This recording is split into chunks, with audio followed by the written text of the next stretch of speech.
शिवसेनेचे सर्व आमदार मुंबईत दाखल झालेले आहेत। मुंबईतल्या हॉटेल ताजमध्ये सर्व आमदारांची राहण्याची व्यवस्था केली आहे।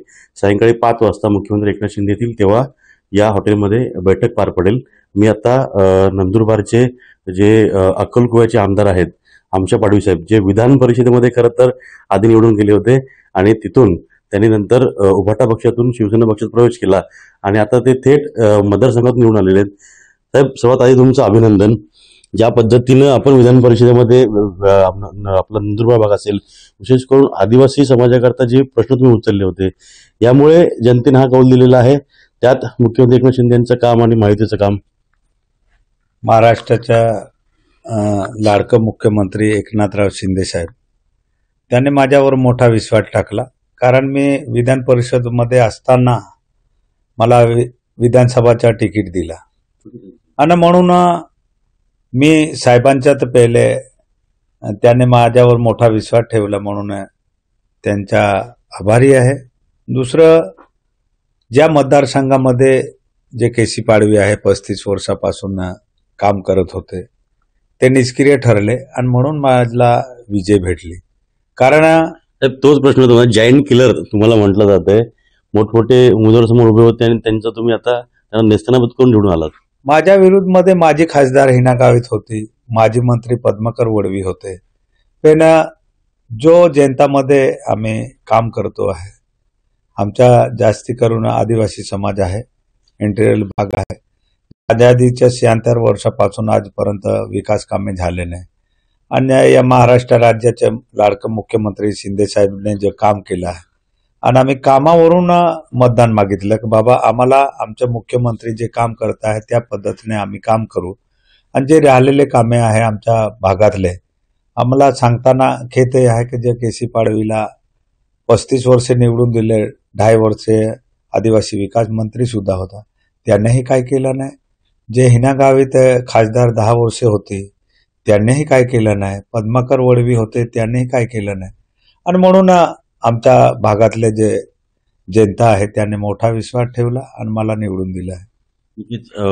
आदिवासी समाजाकरता आता काय काम करण्याची इच्छा आहे, काय तयारी केली किंवा काय असं योजना आखल्यात? जे आता आज साहेबांनी बोलवलं आहे, यांच्या ते जे गट नेता काय असेल ते प्रक्रिया पूर्ण झाल्यानंतर मी माझ्या भागात जे जे कामे नाही झाले ते मला माहिती आहे आणि म्हणून ते रणनीती आखून जास्तीत जास्त माझ्या भागाचा चांगला कसा होईल, कसं विकास करता येईल तेवढं मी करेल। नक्कीच 57 आमदार आपले आलेले आहेत, यामुळे सगळ्या शिवसैनिकांची मागणी, अर्थात आपलीही ती मागणी असेल की मुख्यमंत्रीपदी पुन्हा एकनाथ शिंदे विराजमान व्हावे, तर ठराव जाणार आहेत। म्हणजे मला या गोष्टीचा आनंद आहे का माझ्या महाराष्ट्राच्या लाडके मुख्यमंत्री जे इतिहासमध्ये कोणी केलं नाही असं काम करणारा एकनाथराव शिंदे साहेब आहे आणि म्हणून माझ्यासारखा एक सामान्य जनतातून आलेला मी आज साहेबाने माझ्यावर आशीर्वाद ठेवला आणि मी निवडून आलो आहे। माझी ते एकच इच्छा राहणार का या महाराष्ट्र राज्याचा मुख्यमंत्री हा एकनाथराव शिंदे साहेब राहायला पाहिजे।